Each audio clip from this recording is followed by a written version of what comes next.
Hello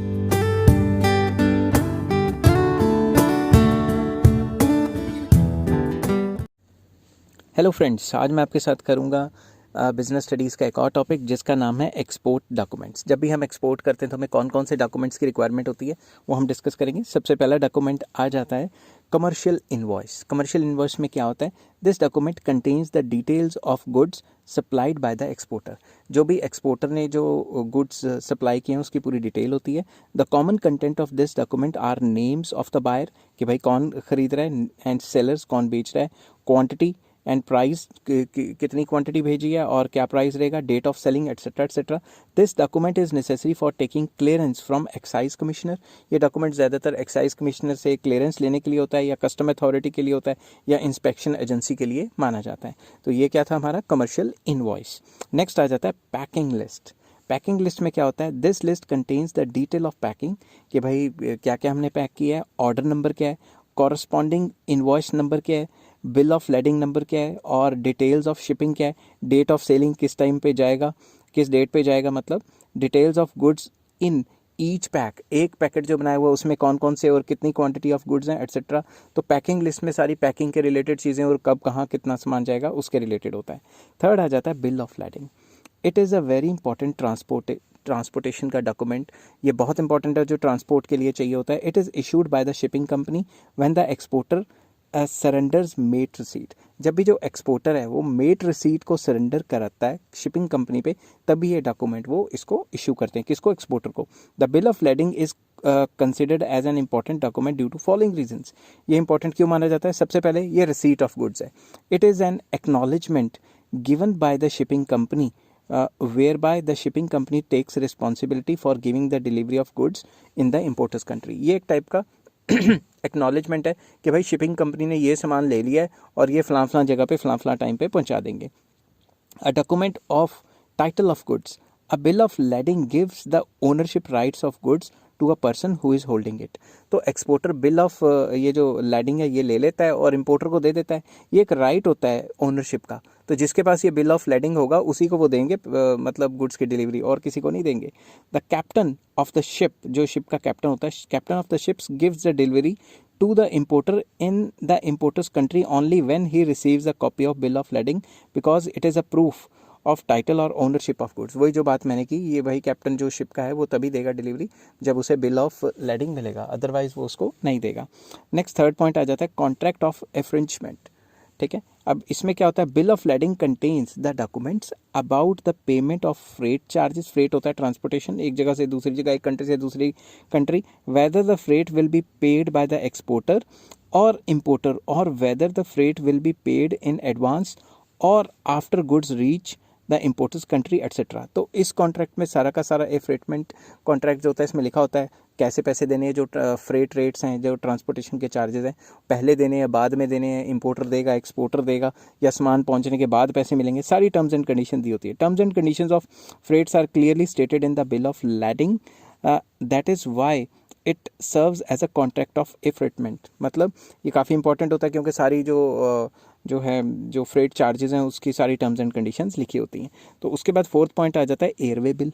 this document is same as the bill of lading with only difference that it is issued by the airway company and not by the shipping company. अगर हवाई जहाज़ के through by air सामान जा रहा है तो airway bill भी वही होता है। जो शिपिंग कंपनी जो इशू करती है वो तो बिल ऑफ लैडिंग हो गया, तो एयरवे बिल भी इसमें आ जाता है अगर बाई एयर गुड्स जा रहे हैं। When the goods are transported through airways, then instead of bill of lading the exporter gets airway bill. तो ये भी बिल ऑफ लैडिंग की तरह ही होता है, बट ये बाई एयर जा रहा है तो वो बाई शिप जा रहा है तो बिल ऑफ लैडिंग, अगर बाई एयर जा रहा है तो Airways bill. Next certificate of inspection. In this certificate is issued by the exporter by the export inspection agency.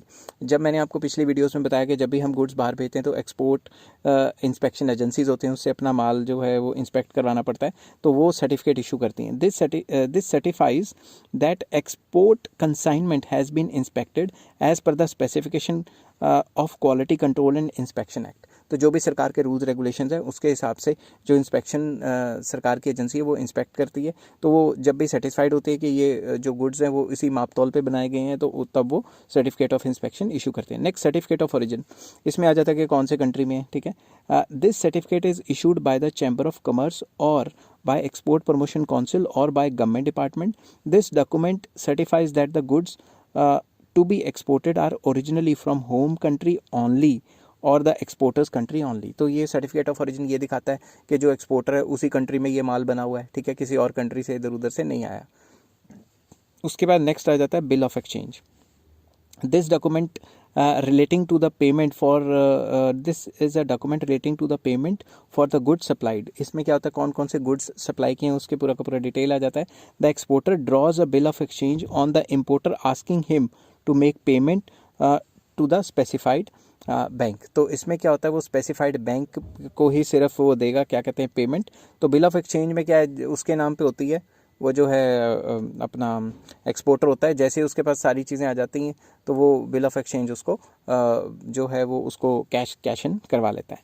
अब नेक्स्ट आ जाता है ऑक्सिलरी एक्सपोर्ट डॉक्यूमेंट्स। और कौन से डॉक्यूमेंट्स है जो ऐड ऑन होते हैं इसमें, परफॉर्मा इनवॉइस। इसमें क्या होता है, it is an offer made by the exporter to importer.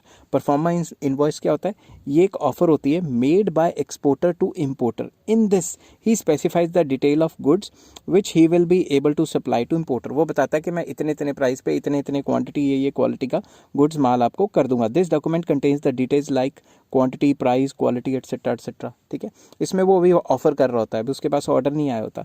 Next, intimation of inspection. ये डॉक्यूमेंट क्या होता है, this document is given by the exporter to export inspection agency. ये डॉक्यूमेंट एक्सपोर्टर किसको देता है, एक्सपोर्ट इंस्पेक्शन एजेंसी को देता है। This is to inform the agency to send the inspector for inspection of goods to be exported. तो ये एक टाइप का इंटीमेशन होता है कि भाई हमने माल बना लिया, आके आप चेक कर लो ताकि हमें सर्टिफिकेट इशू कर दो, हमने माल बाहर भेजना है। नेक्स्ट है shipping instructions. This document is prepared by the exporter for instructing the shipping company about the goods to be exported in their ships. तो ये वो डॉक्यूमेंट है जिसमें वो शिपिंग कंपनी को बताता है कि भाई ये गुड्स टूटने वाले हैं, फूटने वाले हैं, कैसे कैसे हैं, आपको हैंडल विद केयर करना है या क्या करना है, मतलब जिस हिसाब से आपको सामान को टेक केयर करनी है वो बताता है। ठीक है, नेक्स्ट आ जाता है insurance declaration. This document is prepared by the exporter who wants to take insurance policy. तो इंश्योरेंस पॉलिसी तो आपको पता है आजकल मैंडेटरी होगी, ये लेनी पड़ती है। In this document he makes declaration relating to insurance policy कि मैंने इतने इतने वैल्यू की इंश्योरेंस पॉलिसी ली हुई है, तो इंश्योरेंस डिक्लेरेशन करता है, ये भी जमा करवाना पड़ता है। Shipping order. This document is issued by shipping company.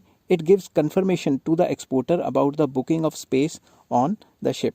तो ये शिपिंग ऑर्डर एक ऐसा डॉक्यूमेंट है जो शिपिंग कंपनी इशू करती है। इससे ये पता लग जाता है कि फलां बंदे ने शिपिंग ऑर्डर ले लिया, मतलब जगह बुक करा लिया और वो सामान भेज देगा। नेक्स्ट आ जाता है mates receipt. Mates receipt is issued by the captain or chief officer of the ship. This receipt is an acknowledgement that the goods are boarded on the ship. तो मेट रिसीट एक ऐसा document है जो acknowledgement देता है कि भाई सामान किश्ती के ऊपर चढ़ गया है। This receipt states the condition of goods. ये रिसीट बताती है कि गुड्स किस कंडीशन में है। If the goods are in good condition then these are packed properly and these are packed properly, then clean mate receipt is issued by the captain. But if he is not satisfied about the packing or condition of the goods, then he will issue fall mate receipt. तो मतलब अगर तो clean met receipt issue कर ली तो मतलब goods अच्छी condition में, अगर उसने चढ़ाई उल्टी पुल्टी कंडीशन में या सही कंडीशन में नहीं चढ़ाए तो मेट रिसीट जो है वो फाउल जो है मेट रिसीट इशू करेगा। नेक्स्ट आ जाता है application for certificate of origin. This application is prepared by the exporter and submitted to the Chamber of Commerce for obtaining the certificate of origin. तो एप्लीकेशन होती है जो चैम्बर्स ऑफ कॉमर्स में देनी पड़ती है, ये दिखाने के लिए कि हमने गुड्स इसी कंट्री में बनाए हैं। ठीक है, letter to banks for collection of documents. This document is sent by the exporter to banks. ये डॉक्यूमेंट बैंक्स को जाता है, एक्सपोर्टर भेजता है। It contains the instructions regarding the shipping document to be collected. ये एक्सपोर्टर ये बताता है कि मैंने कौन कौन से जो डॉक्यूमेंट्स हैं वो आप लोगों ने कलेक्ट करने हैं। शिपिंग डॉक्यूमेंट्स जो हैं सारे के सारे जो कलेक्ट किए होते हैं उसकी इंस्ट्रक्शंस के रिलेटेड होता है। ठीक है, तो नेक्स्ट वीडियो में मैं लेके आऊँगा इंपोर्ट डॉक्यूमेंट कौन कौन से चाहिए होते हैं। अगर आपको ये वीडियो पसंद आई हो तो please like share and subscribe. Next video तो आपको पता ही मैं इंपोर्ट डॉक्यूमेंट पे लेके आऊँगा। Till then take care, have a nice day.